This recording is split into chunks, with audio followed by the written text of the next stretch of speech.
بسم الله الرحمن الرحيم.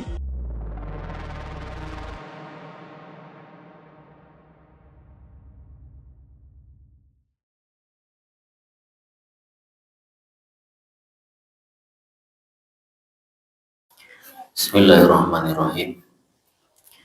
Assalamualaikum warahmatullahi wabarakatuh. Alhamdulillahirabbil alamin. Wassalatu wassalamu ala asrofil anbiya'i wal mursalin wa ala alihi wa ashabihi wa tabi'in wa man tabi'ahum bi ihsanin ila yaumiddin. Qala Allah Ta'ala, ya ayyuhalladzina amanu taqullaha haqqa tuqatih wa la tamutunna illa wa antum muslimun. Amma ba'd. Fa inna asdaqal haditsi kitabullah wa khairul hadi hadi Muhammadin sallallahu alaihi wasallam wa syarrul umuri muhdatsatuha wa kullu muhdatsatin bid'ah wa kullu bid'atin dhalalah wa kullu dhalalatin finnar. Para jamaah kaum muslimin wal muslimat rahimakumullah. Alhamdulillah, senantiasa kita bersyukur kepada Allah Subhanahu wa taala. Pada malam hari ini dimudahkan untuk bisa melaksanakan kewajiban-kewajiban kita, di antaranya melaksanakan kewajiban sholat maghrib berjamaah dan kewajiban menuntut ilmu.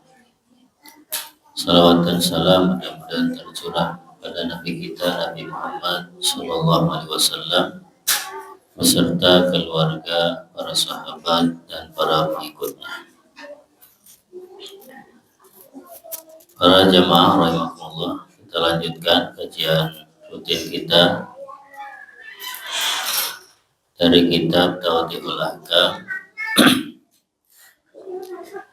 Kita sudah masuk atau sudah selesai sampai hadis nomor 18 kalau tidak salah.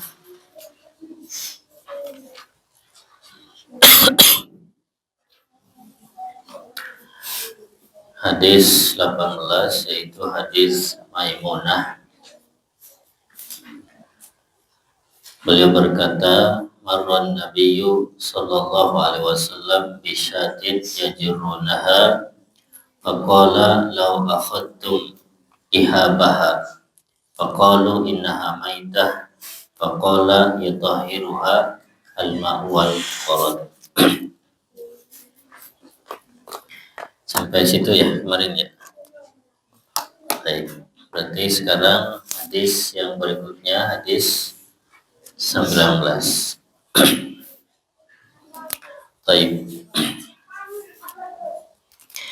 Jadi sudah kita jelaskan di pertemuan sebelumnya bahwa kulit hewan apa saja yang sudah disamak maka dia menjadi suci ya.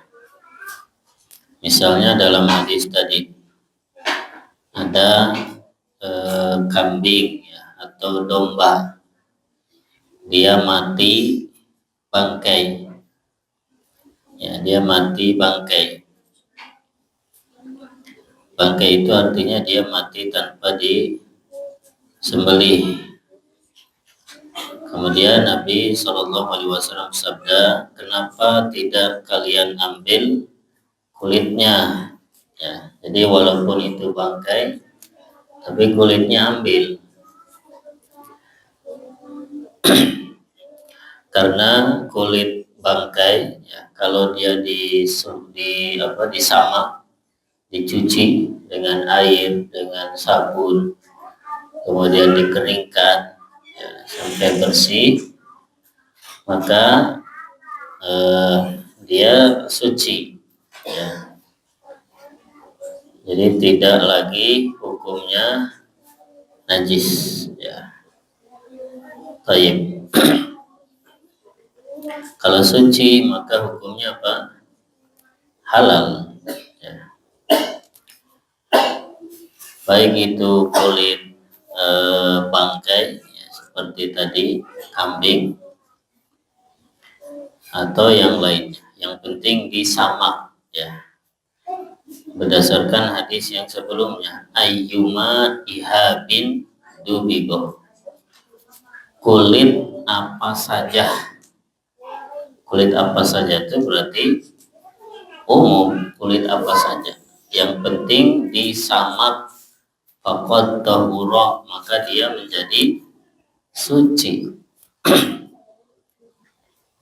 Baik, hadis 19. Berkata al-muallif al-Imam Ibnu Hajar al-Asqalani rahimahullah, wa an Abi Sa'labata al-Khushani radhiyallahu anhu qala qultu ya Rasulullah inna bi ardi qaumin ahli kitab afana kulu fi aniyatihim qal la ta'kulu fiha illa alla tajidu ghairaha fagsiluha wa kulu fiha, muttafaqun alaih. Tolong dibaca terjemahnya. Satu orang aja. Jadi Abu Salamah dia berkata, aku berkata oleh Rasulullah, sesungguhnya kami berada di tanah ahli kitab. Apakah kami boleh makan menggunakan wadah-wadah mereka? Rasulullah menjawab, janganlah kalian makan di dalamnya kecuali tidak menemukan yang lainnya. Adalah air makanan di dalamnya. Hadis muttafaqun alaih. Baik. Jadi di dalam hadis ini terdapat larangan, ya. Larangan dari Nabi SAW untuk menggunakan wadah-wadah milik kaum ahlul kitab. Ahlul kitab itu maksudnya al-Yahud wan Nasara, ya. Orang-orang Yahudi dan orang-orang Nasara.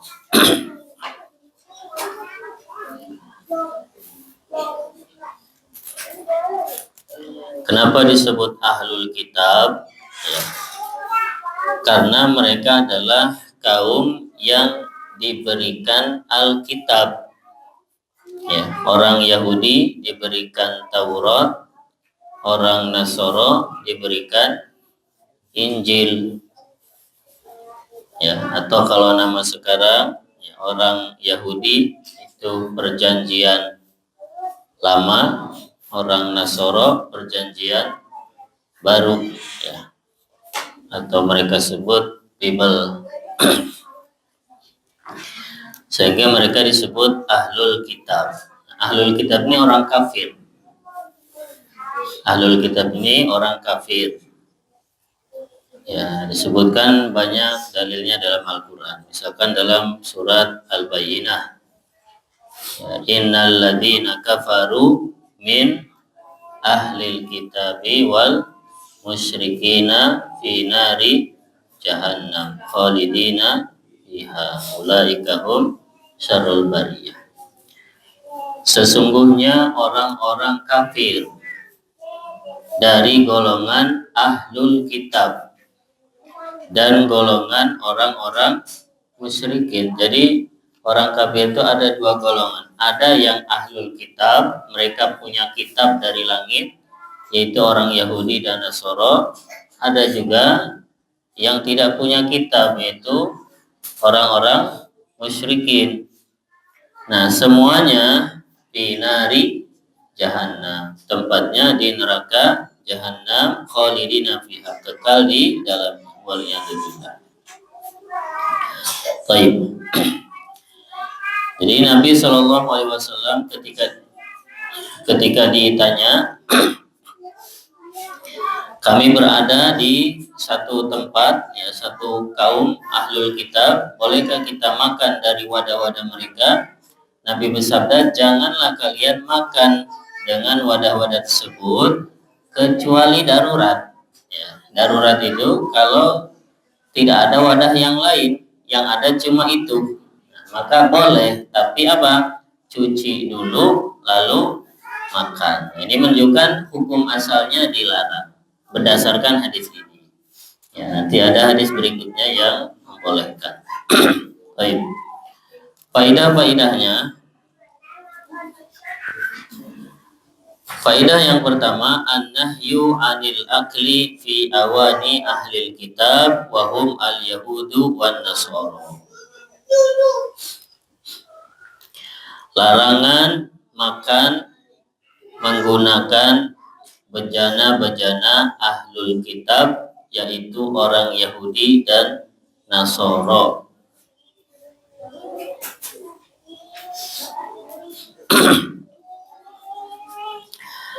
Kenapa dilarang? Karena kemungkinan besar atau dugaan kuat orang-orang ahlul kitab itu mereka tidak menghindari najis, atau keseharian mereka itu setiap sehari-harinya mereka berdekatan dengan najis. Misalnya yang di sini disebutkan warubama wada'u fiha khamron, ya, misalkan gelasnya itu bekas khamar. Nah, sebagian ulama ada yang menyebut khamar itu najis. Ya, berdasarkan dalil Al-Quran, innamal khamru wal maisiru wal ansab wal azlamu rijsun min amali syaiton fajtanibuhu. Ya, jadi sebagian ulama menyebut khamr itu bukan cuma haram, tapi khamr juga najis. Aulah makhinzir, atau daging babi. Ya, mungkin di piring-piring mereka ya bekas daging babi. Maka sebagai bentuk kehati-hatian, yaitu kita menjauhi wadah-wadah milik mereka. Ini yang pertama. Jadi dilarang makan menggunakan wadah-wadah ahlul kitab.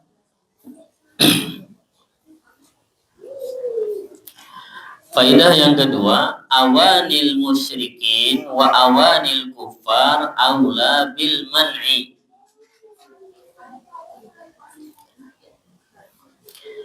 Wadah-wadah orang-orang musyrik dan orang-orang kafir lebih layak untuk dilarang.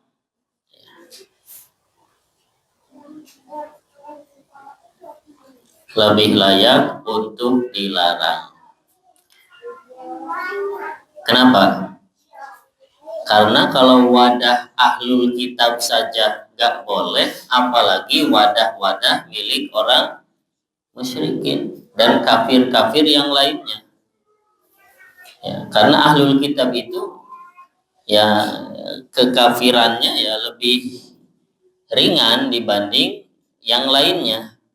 Ahlul kitab itu kan tadi mereka punya kitab Taurat dan kitab Injil, artinya agama mereka itu asalnya ada wahyunya, ada sandarannya, ada kitabnya. Jadi kalau ahlul kitab saja gak boleh, apalagi wadah-wadah orang musyrikin. Tayyib. Jadi ahlul kitab itu lebih mending daripada orang-orang musyrikin atau orang kafir selain ahlul kitab. Ya, maka kalau ahlul kitab saja nggak boleh, apalagi yang lainnya. Nah, ini dalam ilmu ushul fikih namanya apa? Mafhum aulawi. Ya, sudah kita sebutkan kemarin.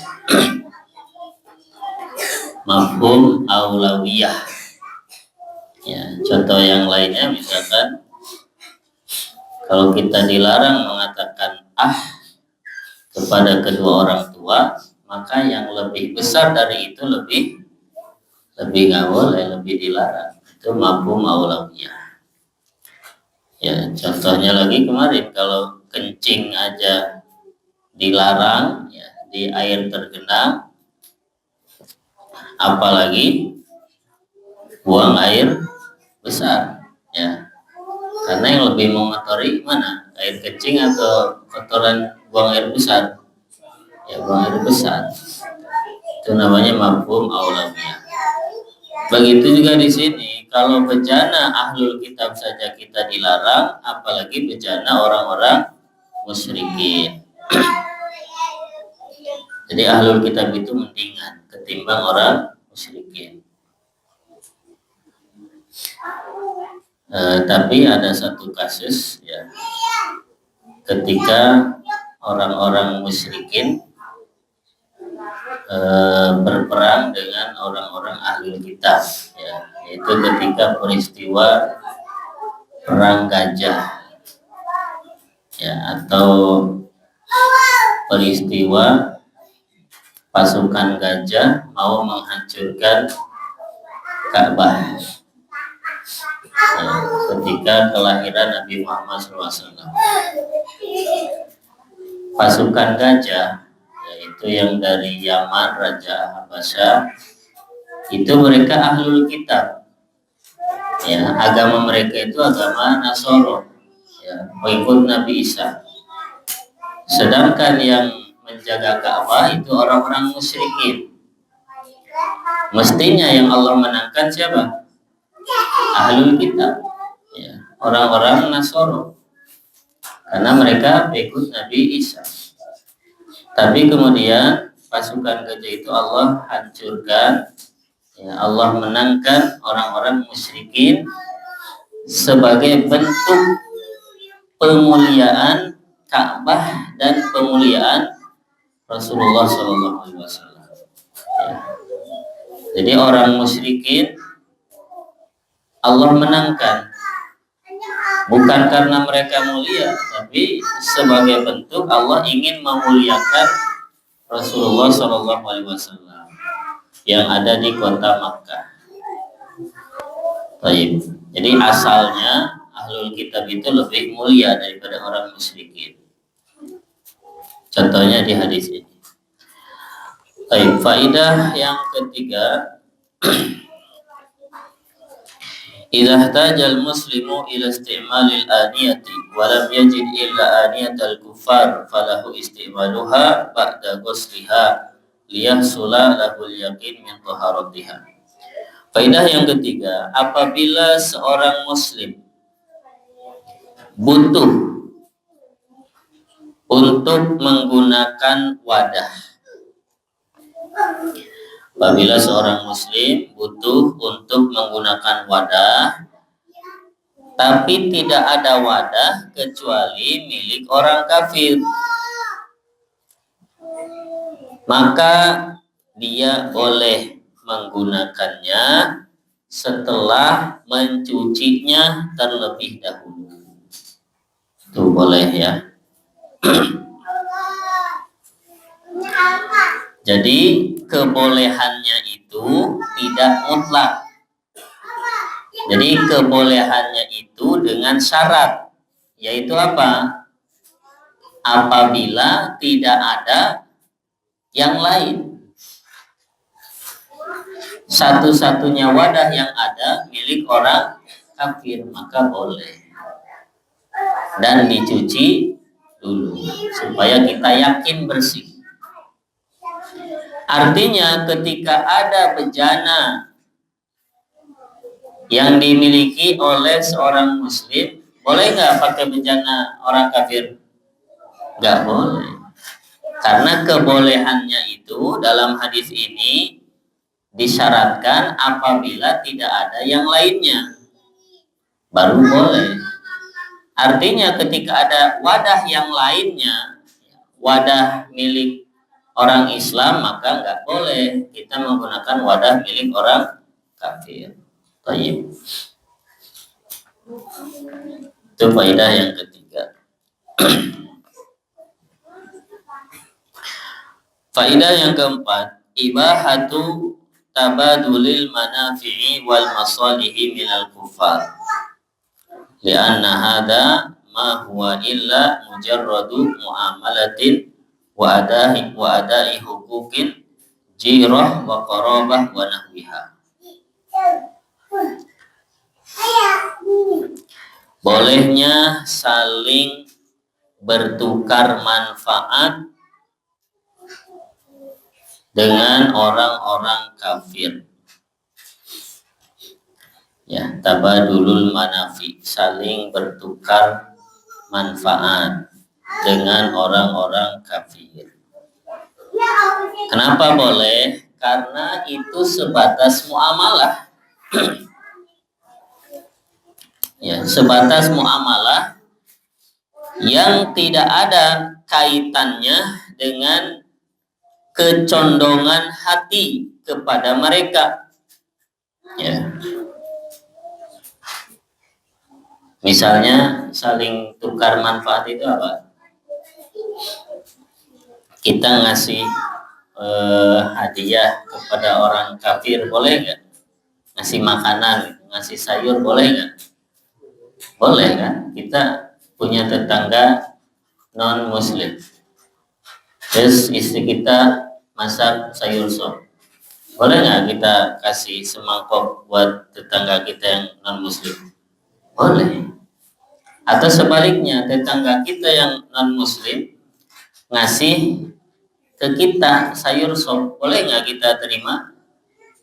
Boleh. Itu namanya tabadulul manafi, saling bertukar manfaat.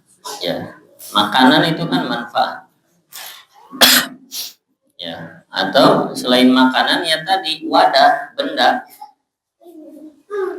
Ya, saling minjam, ya, menggunakan wadah.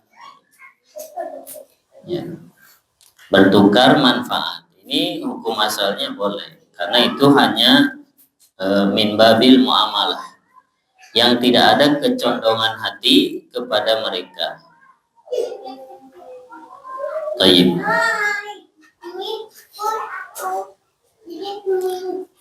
Jadi kalau antum atau kita punya tetangga non muslim ngasih makanan kepada kita, ya, selama makanannya itu makanan yang halal, ya, maka jangan ragu-ragu, ya, ambil, nggak apa-apa. Ya, dalam satu hadis Nabi pernah dikasih hadiah berupa daging oleh salah seorang sahabatnya. Nabi dikasih daging, kemudian Nabi tanya, ya, tetanggamu yang Yahudi sudah dikasih belum? Ya, kata orang itu belum. Kemudian Nabi perintahkan, kasihlah tetanggamu yang Yahudi. Artinya dalam bab muamalah nggak ada masalah.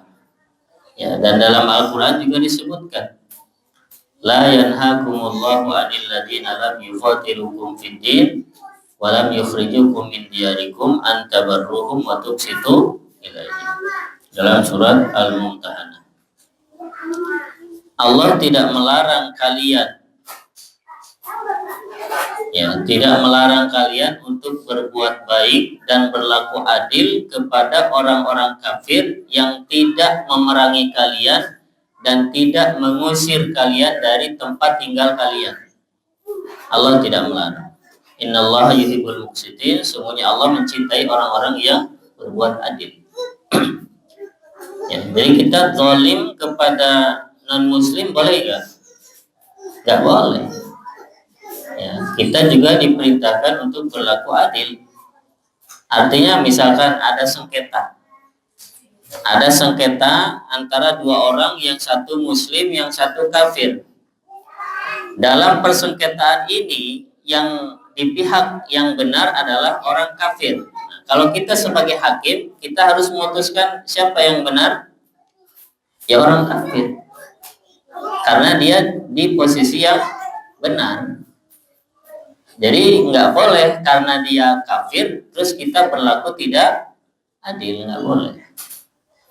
Ya, makanya dulu ada kisah ya, kalau nggak salah baju perang ya, atau cambuk ya, milik Ali bin Abi Thalib ya, kalau nggak salah. Dan ketika itu Ali bin Abi Thalib sebagai seorang khalifah ya, raja, cambuknya kalau nggak salah, atau intinya barang lah, barang Ali bin Abi Thalib ini berada di tangan seorang Yahudi. Kemudian Ali mengklaim bahwa barangnya yang ada di tangan orang Yahudi itu milik dia. Ya. Tapi orang Yahudi itu mengatakan ini milik saya. Maka diadukanlah kepada seorang qadhi, ya, seorang hakim. Kalau tidak salah, qadhinya bernama Qadhi Syuraih. Qadhi Syuraih. Maka qadhi tersebut mengatakan kepada Amirul Mukminin, orang yang menuduh atau yang mengklaim harus mendatangkan apa? Bukti. Dan beliau tidak punya bukti. Meskipun yakin itu punya dia, punya beliau, tapi buktinya nggak ada.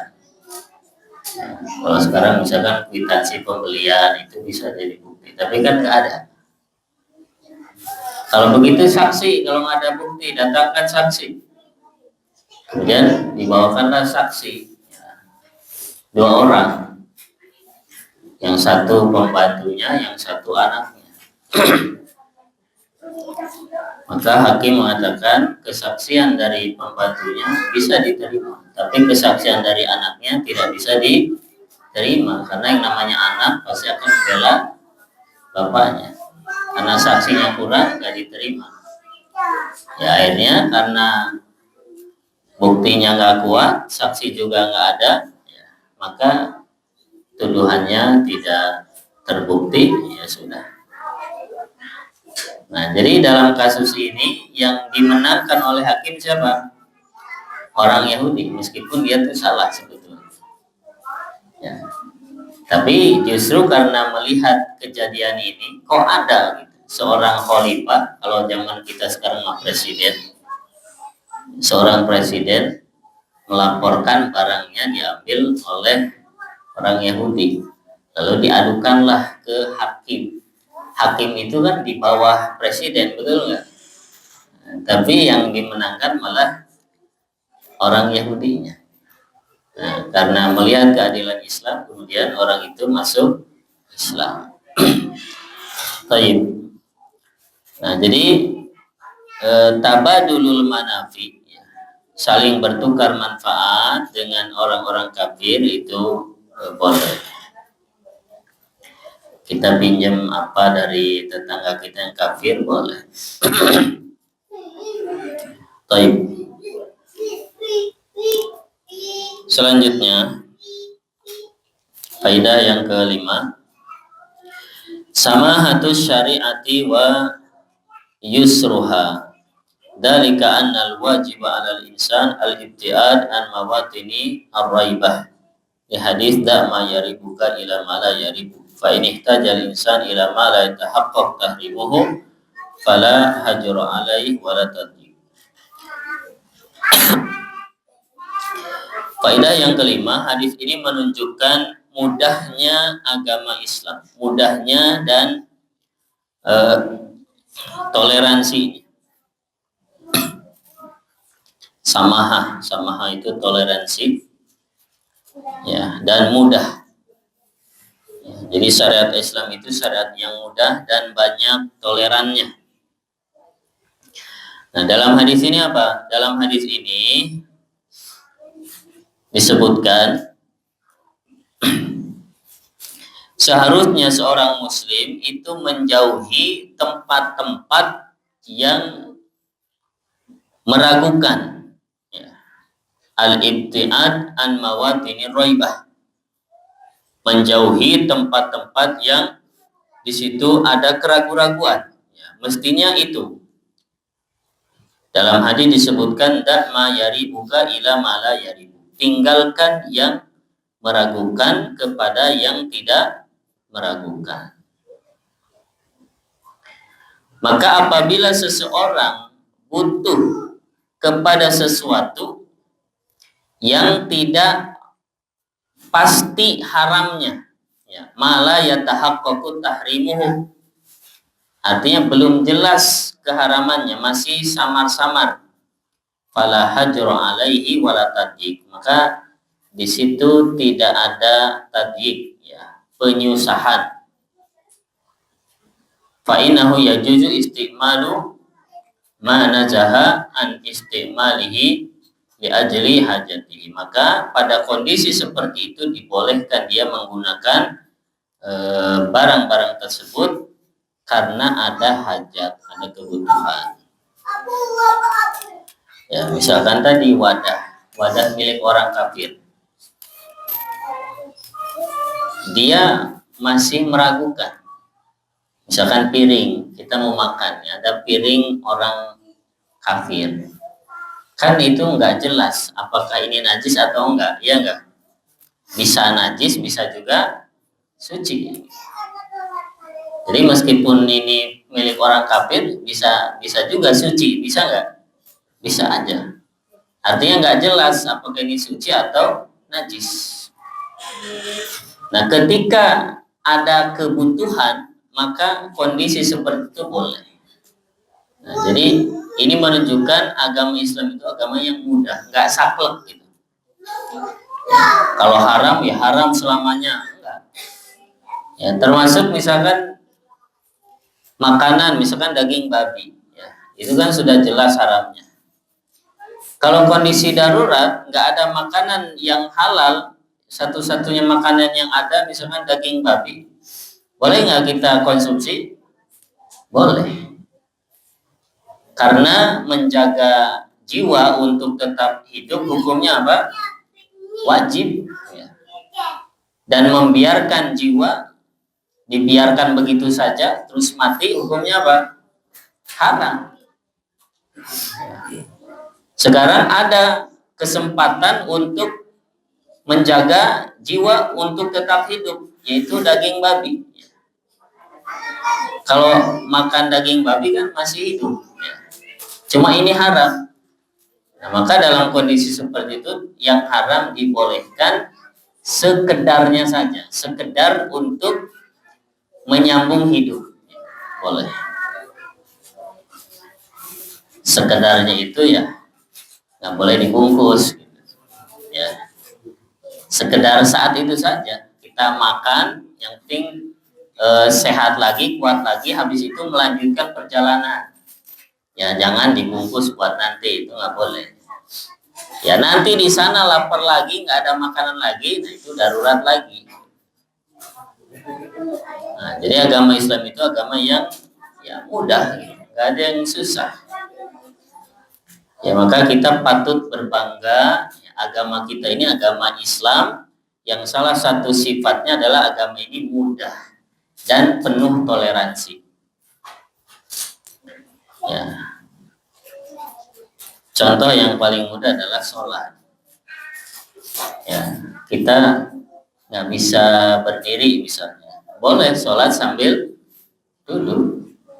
Duduk juga nggak bisa, boleh sambil berbaring. Ya.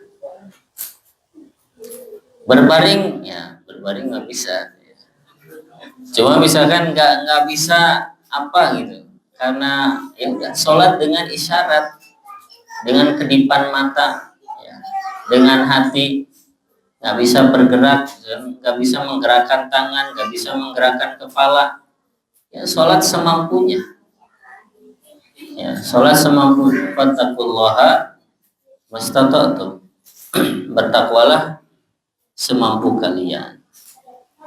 Puasa, ya. Kalau orang berat puasa, ya, boleh dia berbuka, tinggal nanti di qadha, ya. Atau kalau nanti nggak bisa qadha juga, tinggal bayar fidyah. Ya, jadi tidak ada yang sulit sebetulnya. Apa yang sulit coba? Ya, nggak ada. Sholat gampang, sholat. Ya, kecuali sholat misalkan gerakannya rukunya bukan ke depan tapi ke belakang, mungkin itu susah. Ya kayang, nah, susah. Ya. Tapi kan ya gerakan-gerakan sholat kan gampang. Baik. Faidah ke-6. Fi hadzal hadis dalilun ala najasatil khamri. Di dalam hadis ini terdapat dalil akan najisnya khamr. Di dalam hadis ini terdapat dalil tentang najisnya khamr.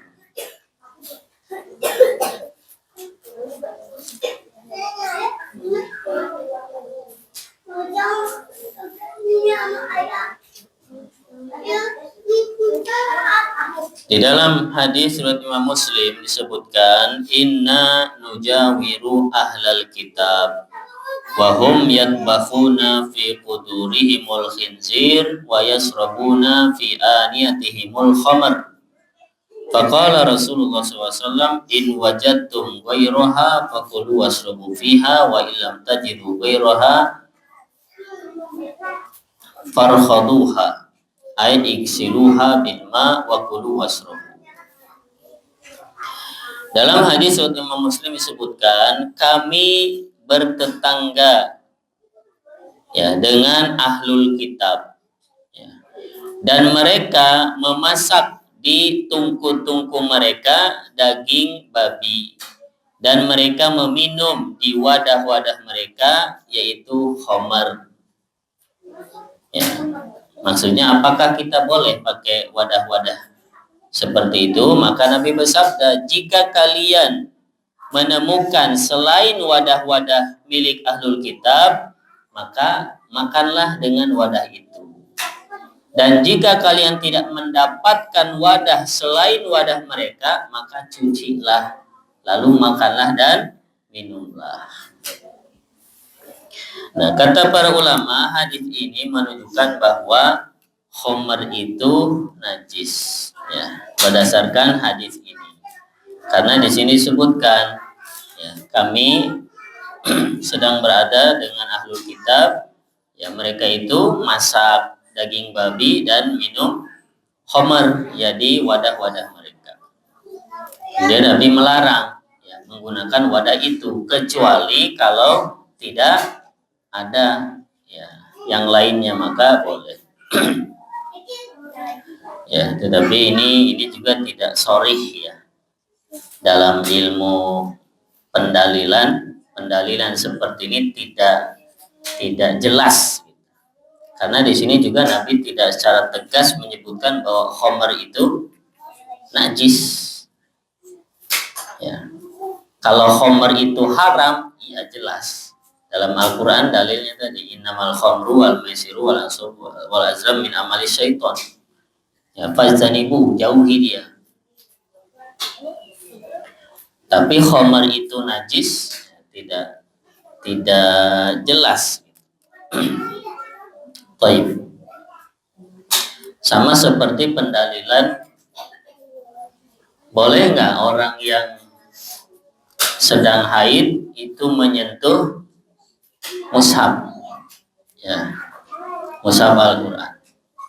Nah, di antara dalilnya adalah firman Allah Ta'ala, la yamassuhu illa mutahharun.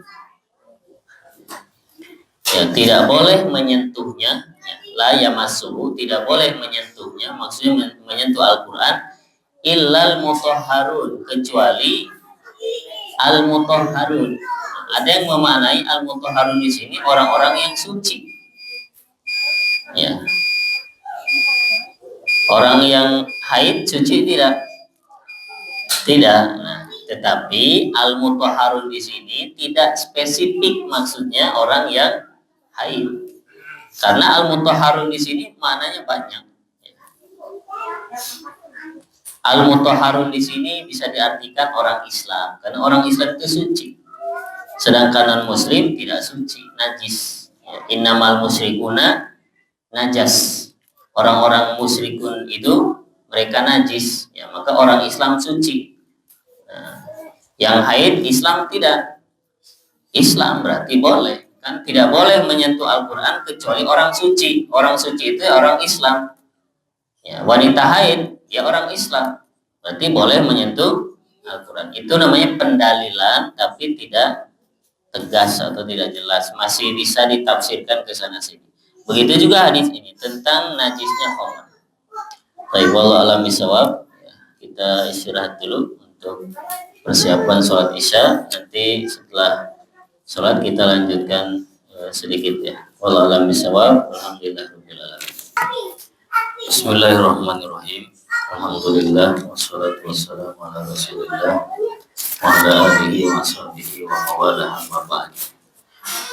Bapak Ibu kaum muslimin wal muslimat rahimakumullah, kita selesaikan bab ini. Masih ada 2 hadis lagi ya.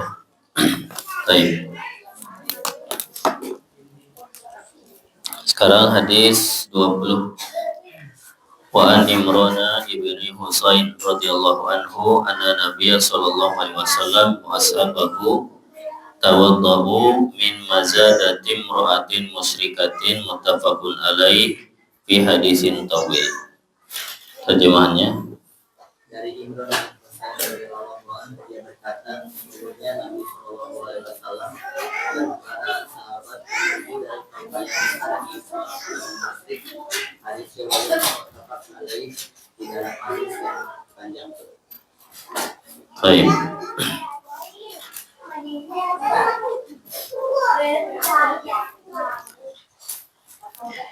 Jadi di hadis ini dijelaskan Nabi dan para sahabatnya mereka berwudu dari wadah ya, yang dimiliki oleh seorang wanita musyrikah. Maka hadis ini maknanya secara zahir bertentangan dengan hadis yang sebelumnya, karena hadis yang sebelumnya Nabi melarang menggunakan wadah milik orang-orang kafir kecuali kalau tidak ada. Nah, sedangkan di hadis ini Nabi dan para sahabatnya berwudu dari situ. Nah, bagaimana penggabungannya? Ya, mungkin dalam hadis ini memang tidak ada yang lain mungkin ya, sehingga tidak ada pertentangan antara 2 hadis ini.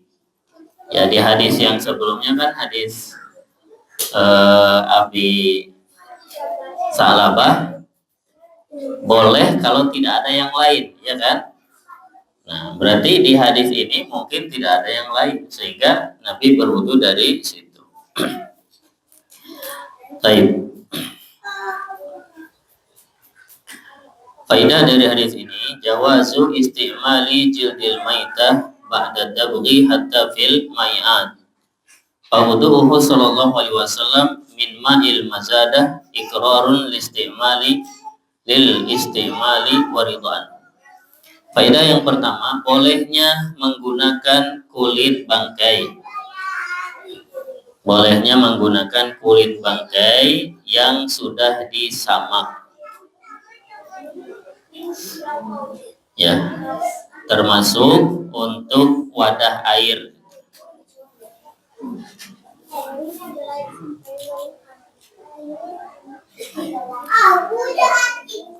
Bolehnya menggunakan kulit bangkai setelah disamak, termasuk untuk wadah air. Ya, karena Nabi wudu dari situ itu menunjukkan pembolehan dan Nabi ridho. Ya. Baik. Faidah yang kedua, air yang berada di dalam wadah yang terbuat dari kulit bangkai yang telah disamak hukumnya suci dan mensucikan.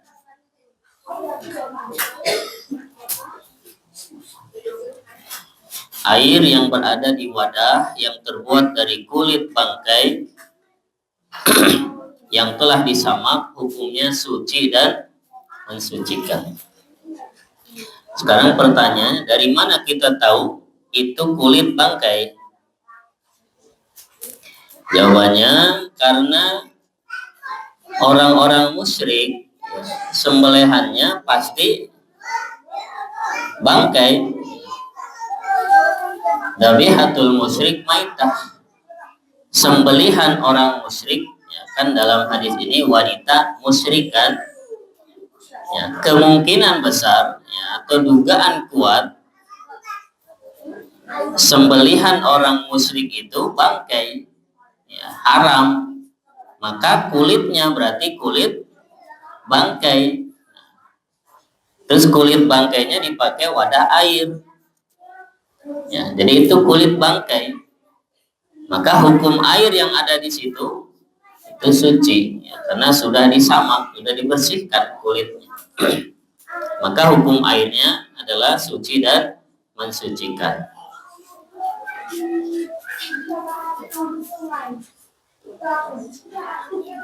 Faedah yang ketiga, al-maitatu hiya ma mata hadfa'an fihi au qutila ala hayatin ghairi masru'ah.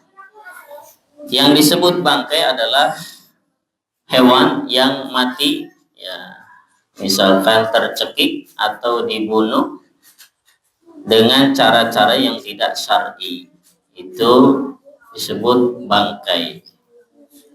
Ya, hewan yang mati karena nafasnya terhalang atau dibunuh dengan cara-cara yang tidak syar'i.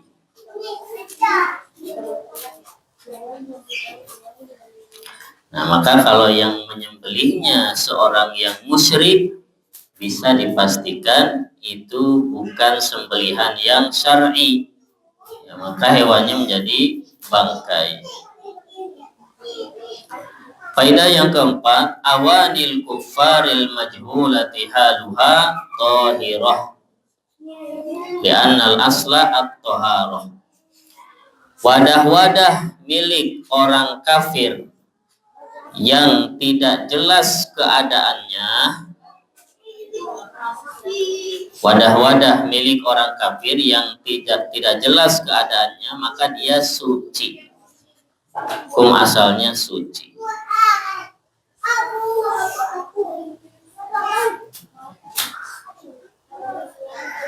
Li'annal asla at-taharah, karena hukum asalnya adalah suci. Baik.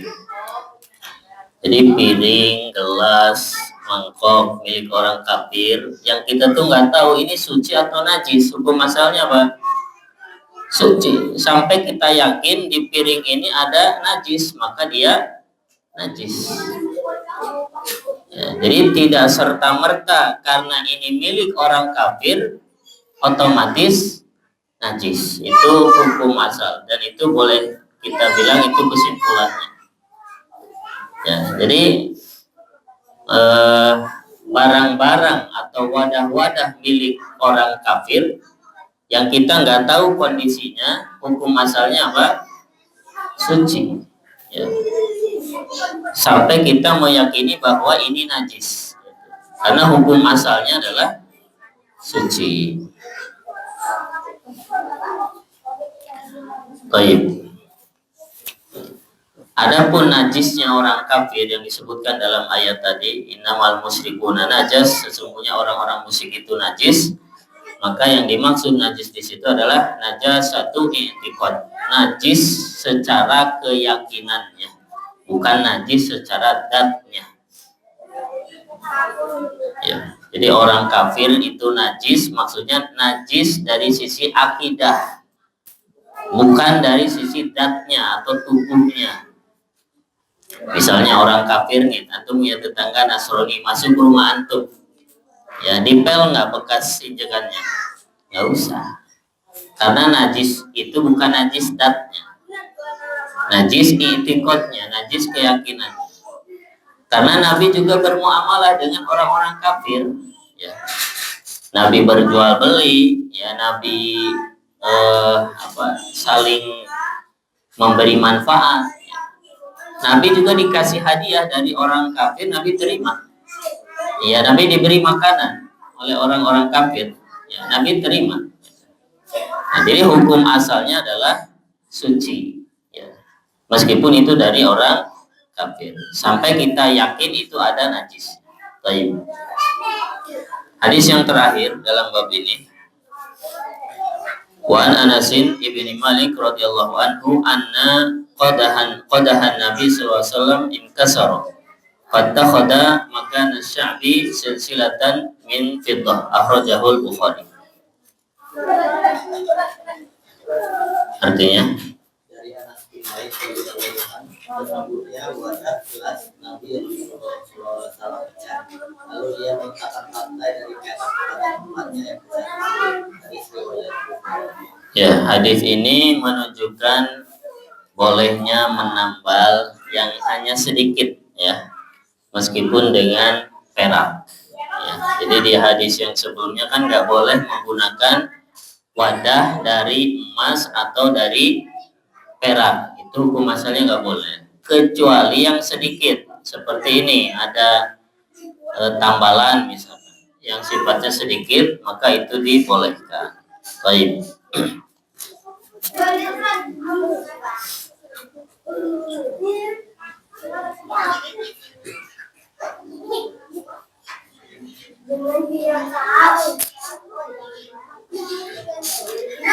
Di sini al-mu'allif bawakan faidah, Anda bacakan faidahnya saja.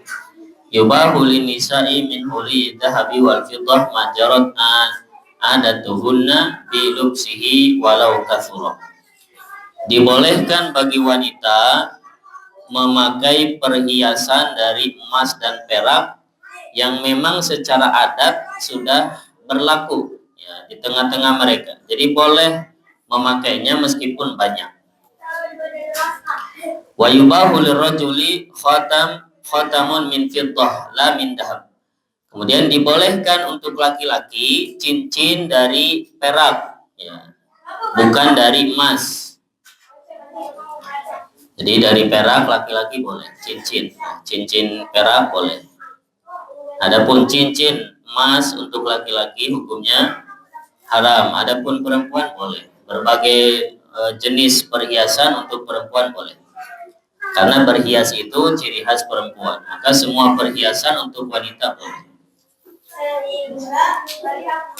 Wa yubahu tahliyatus silahi wa adawatil kitab bima jarat bihil adatu aidan. Kemudian boleh menghias senjata, ya, pedang dan lain-lain, ya, alat-alat untuk perang dengan sesuatu yang kebiasaannya boleh menghias dengan itu. Misalnya kalau adatnya menghias pedang itu dengan perak misalnya, ya boleh. Ya, al-adah muhakkamah. Ya, kalau adatnya berlaku seperti itu, ya.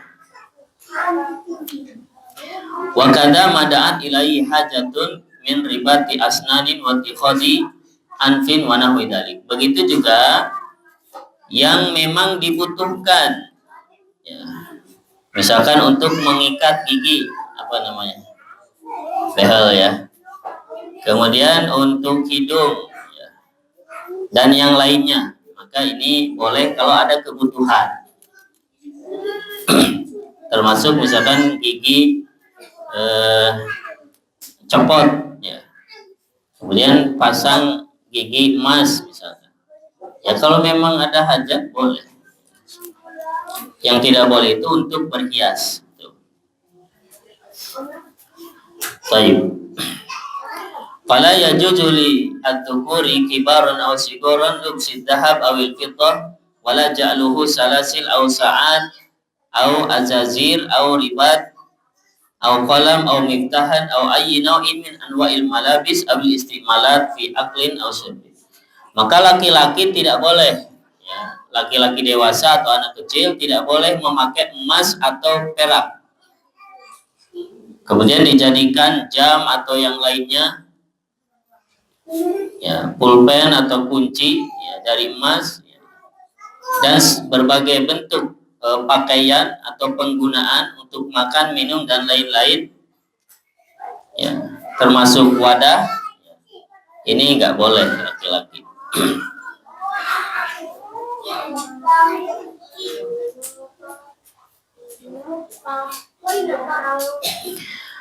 Adapun menggunakan perak ya di hotel-hotel, ya, kemudian di restoran, ya, kemudian peralatan makan, minum, ya, piring, sendok, garpu dan lain-lain, maka ini jelas hukumnya haram dan itu bertentangan dengan dalil-dalil syar'i. Ya, di restoran bintang 5 misalnya, ya, sendoknya, garpunya pakai perak atau bahkan emas, ini hukumnya jelas haram. Nah, ini yang berkaitan dengan babul aniyah, bab bejana. Jadi ada yang boleh, ada yang tidak boleh. Mudah-mudahan ini menjadi tambahan ilmu untuk kita. Pertemuan selanjutnya kita masuk bab izalatun najasah, bab tata cara menghilangkan najis. Ya, wallahu a'lam bishawab, walhamdulillahirabbil alamin. Baik, ada yang bertanya? Kalau ada silakan. Bu Ibu, ada pertanyaan, Bu? Ya. Jika posisi kita di sebuah Kapal laut. yaitu ternyata wakilnya saat itu menggunakan tujuan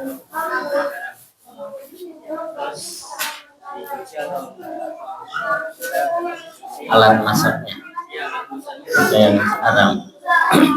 cuma tadi semuanya biasa aja gitu. Terus kita ketikanya itu adalah sebuah jangan itu gimana?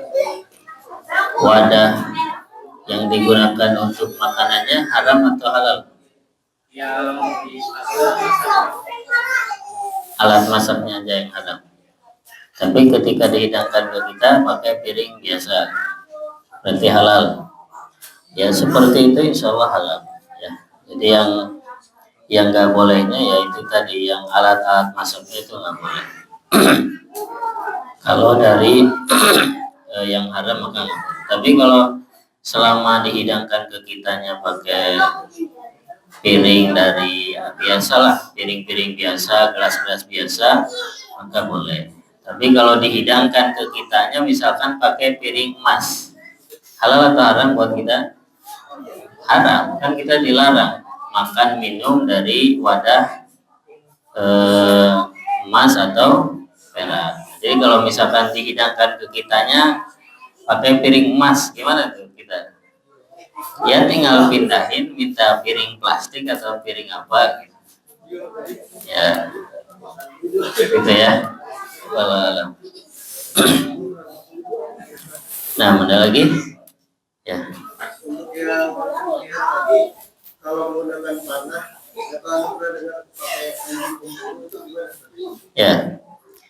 Kalau anjing pemburu, ya maka kalau anjing pemburunya itu al-kalbul mu'allam, anjing yang kita ajari, memang udah kita latih, maka buruannya hasilnya halal. Dengan catatan ketika kita berburu, ya kita baca bismillah. Ya, kemudian berburu dengan panah misalnya, ya sama. Ya, kalau yang berburunya kita seorang muslim, maka hasil buruan kita adalah halal. Ya, kecuali misalkan kita berburu, kita menggunakan panah. Ketika kita panah, dia belum mati, ya masih hidup. Lalu kita geprek pakai batu misalkan, nah, maka itu jadi haram. Ya. Tapi kalau kita berburu, ya namanya orang berburu kan pakai senjata, pakai tombak, pakai panah misalkan. Ya otomatis kita yang kita bidik apa? Yang mematikannya kan. Begitu kena dia mati ya sudah. Kalau memang yang berburunya seorang muslim, kemudian sebelum berburu dia baca bismillah, insya Allah hasil buruannya halal. Wallahu a'lam. Dalilnya dalam Al-Quran. Uhilla lakum shaydul barri, ya, dihalalkan untuk kalian hasil dari buruan. Begitu juga hasil tangkapan dari anjing yang dilatih oleh kita. Nah, lagi, ya, Kalau misalkan sebuah restoran. ya itu ada ritual halal kebetulan kita diajak makan misalnya dia kalian dia nggak tahu Misalkan sajiannya Pak Ayam gitu ya. Ya. Ya, hukum asalnya halal ya. Kalau yang disajikan ke kita itu ayam misalkan, ya, maka hukum asalnya halal ya. Kayak misalkan kita makan di mana nih? Di KFC ya. KFC ya.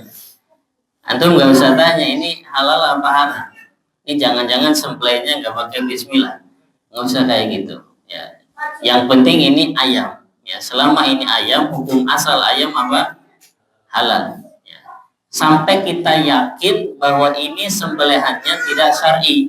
Ya. Jadi kita mengatakan ini haram itu harus jelas. Nggak boleh dugaan-dugaan. Ya. Jadi yang halal tidak bisa menjadi haram hanya dengan dugaan. Harus dengan yakin, ya, baru boleh dipakai. Tapi kalau sebatas jangan itu nggak bisa. Ya.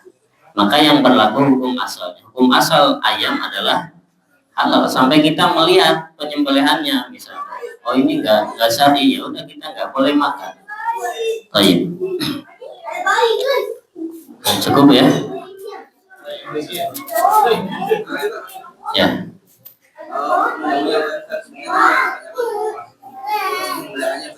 Ya.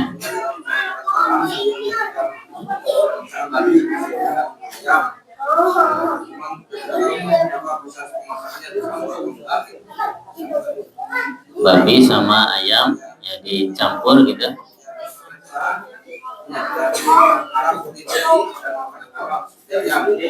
jual dua manusia ada yang haram ada yang halal Ya.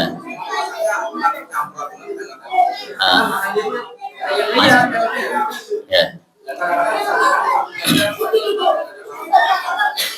Jadi masaknya satu ya, proses masaknya.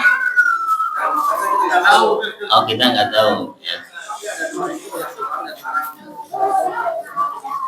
Ya tadi selama kita nggak yakin ini haram, boleh kita konsumsi. Itu rumusnya ya. Jadi kita nggak boleh mengatakan ini haram sampai kita jelas yakin bahwa ini memang haram. Ya. Jadi kalau kita nggak tahu ini halal apa haram, berarti halal atau haram? Halal. Ya. Karena kita mengatakan haram itu harus yakin ini haram. Itu rumusnya ya. Wallahu a'lam bishawab. Baik, subhanakallahumma bihamdika asyhadu an la ilaha illa anta astaghfiruka wa atubu ilaik. Assalamualaikum warahmatullahi wabarakatuh.